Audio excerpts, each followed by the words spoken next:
find the oil can over there near my cottage.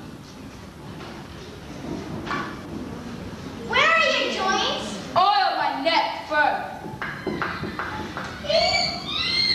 It's a great comfort. I have been holding that axe in the air ever since I rusted in a rainstorm, and I am glad to put it down at last. Now, if you oil my leg joints, I will soon be all right again. Thank you. Thank you. My, but I feel better. We are on our way to the Emerald City to see the Great Eyes, and we stopped at your cottage to pass the night. Why do you wish to see Oz? I want him to send me and Toto back to Kansas, and the Scarecrow wants him to put a few brains in his head. Do you suppose Oz could give me a heart? Why, I guess so.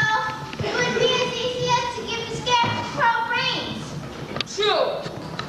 If you will allow me to join your party, I shall also go to the Emerald City and ask Oz to help me.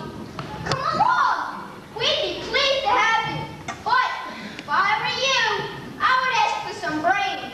For a fool with no brains would not know what to do with a heart he had one. I shall take the heart, for brains do not make one happy.